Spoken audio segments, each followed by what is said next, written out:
Students, today we are going to discuss the core proteins at the replications.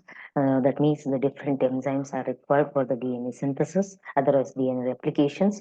Okay, so you know that replication we need the varieties of the protein as well as the enzymes for the replication process. So before going to the exactly the proteins involved for the DNA replication, we'll discuss few points for the DNA replication. I think now you are familiarized with the DNA replication, otherwise DNA synthesis, is just a duplication of entire genome prior to the cell division. You know about the cell cycle, right? In the cell cycle, we have a M phase as well as the interphase.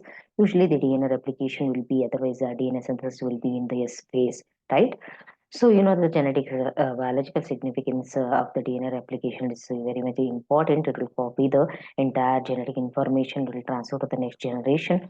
In case of the eukaryote, it's highly complicated because you have huge genome and it is highly regulated mechanism. Okay. So now, with the help of this brief introduction, we'll go with the exactly today what we are going to discuss the core proteins and replication for otherwise required for the replication DNA replication. Okay, topoisomerase. So it will prevent the torsion by the DNA break, and helicase it separate the two different strand of the DNA, and the primase it is act as a help for the RNA primer synthesis. Single strand binding protein it will prevent the reannealing of the separated strand, and the DNA polymerase it is help for the synthesis of new strand, it having the polymerizing activity, and and it will stabilizes the DNA polymerase. DNA ligase it seal the neck otherwise, so it will seal the neck by the phosphodiester bond. It is also called as the linker. So the joining of the gap is killed with the help of the this DNA ligase enzyme. Now DNA helicase, we'll discuss one example like individual enzymes, otherwise the proteins required for the DNA replication, that is the helicase. So helicase that is also a class of the enzyme that catalyzes the separation of double strand DNA. They once helicase, they cleave the DNA, they separated the DNA. So the double stranded DNA it is like acting as a single strand. So helicase they have a ATP binding reactions. Okay, the helicase, this mechanism of helicase, like modification of the DNA, double-stranded DNA into the single strand, it's used in the various process, mainly for the DNA replication, DNA repair mechanism also, recombination also, transcription also, translation also, and many other nucleic acid related process also. This helicase is here, like the activity, it is important.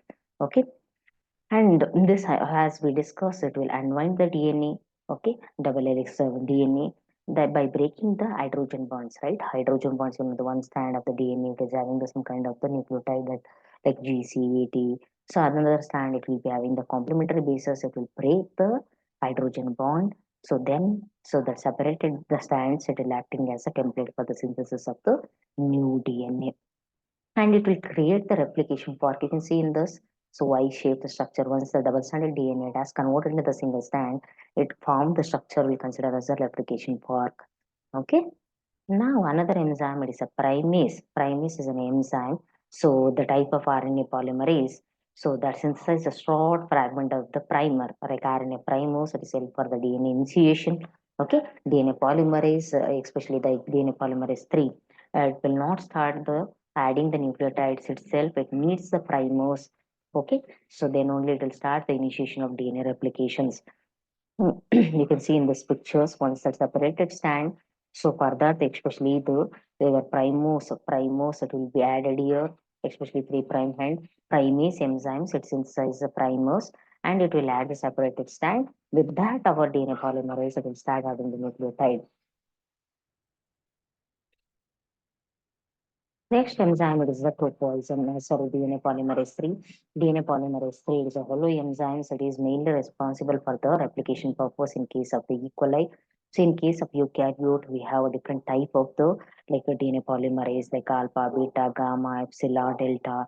We have five different DNA polymerase, but in case of prokaryote for DNA replication, this DNA polymerase 3 it is a major enzyme for the adding the nucleotide. It will synthesize a new strand, so it will polymerize the always the DNA replication will be the 5 prime to 3 prime polymerization. The synthesis will be the, so it will just it will add the nucleotide in the 5 prime to 3 prime direction. Some So another enzymes under the DNA polymerase 3.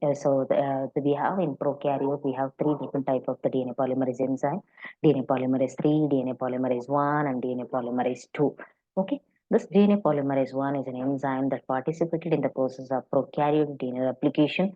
The physiological function of PAL1 is mainly repair any damage with the DNA, but it is also help for the connect Okazaki fragment by detecting the means by deleting the RNA primers and replace the strand with the DNA. Okay, it is also involved in the repair mechanism, and it is connected to the Okazaki fragments.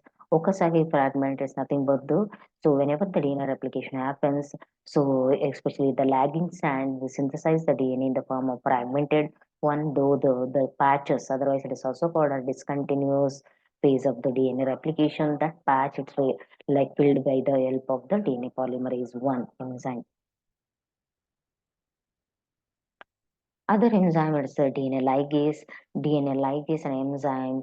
It is also called as a molecular glue. It bonds between the two separated strands. And DNA ligase seal the nicks wherever the gap is there. That it is sealed with the help of the DNA ligase. So this will be used in the Okazaki fragment. So that patches of the fragmented synthesized DNA it will be converted into the continuous strand like the leading strand. So we will discuss that how the leading strand, lagging strand, and synthesize in case of the both eukaryotic and prokaryotic replication in the next session.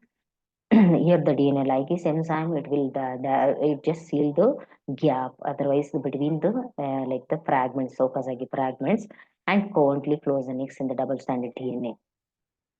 So these are the single strand binding proteins. Single strand binding proteins, they are accessory proteins, accessory replication proteins lacking the enzyme activity but requires for the activity of other enzymes in the replisome formations. Replisome is nothing but the complete initiation. Otherwise, the adding all the nucleotides and the complete initiation of the DNA replications. So we'll consider as the bubble-like structure formation of the replicon fork. We'll consider as a replisome. It will bind to the separated DNA strands. Whenever the your helicase, it separated the double strand DNA that separated the single strand DNA. It should not unwind, right? So this DNA binding protein, otherwise the single strand binding proteins, they go and bind the separated DNA strand. Then they'll form the proper template for the initiation of DNA replication, and it help for the DNA polymerase to add the nucleotides. Next is the DNA gyrase enzyme. DNA gyrase enzyme. So the enzyme that changes the number of the times the two strands in the closely closed DNA molecule cross each other. It does this by cutting the DNA, passing the DNA through the break, and re-annealing the DNA. It is belong to the enzyme called as a topoisomerase. Okay, we have topoisomerase 1, 2, 3, like 4. Usually the topoisomerase enzyme. So 4, it is help for the termination of the DNA replication. In case of prokaryote, it separates the daughter DNA as well as a newly synthesized DNA. So this gyrase enzyme it is belong to the family of the topoisomerase enzyme. So now this slide it shares the prokaryotic enzymes. So the DNA polymerase 1, 2, 3, and their molecular mass. So the what is the molecular weight of the each enzyme, and their the turnover numbers and subunits. So DNA polymerase has only one subunit. DNA polymerase 2 it has a 4 subunit. Polymerase 3 it has a 10 subunits. Okay, the structural we'll consider as a poly B C, and the polymerization activities. All the enzymes they have 5' to 3' direction synthesis and the exonucleic acid activity, and this Pol1 has this exonucleic activity, and exonucleic activity of 3' to 5' in direction. All enzymes have this properties. So as we discussed, the prokaryote, it is like the single, they have only the single chromosome.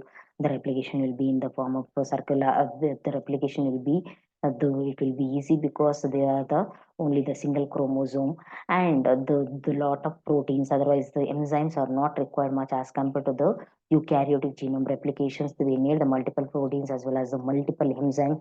And in a polymerase itself, we have 5 different strands, like the proteins as well as the enzymes. So we'll discuss in next class with the the major enzymes, enzymes for eukaryotic DNA replications also, and the steps involved in the prokaryotic DNA replication.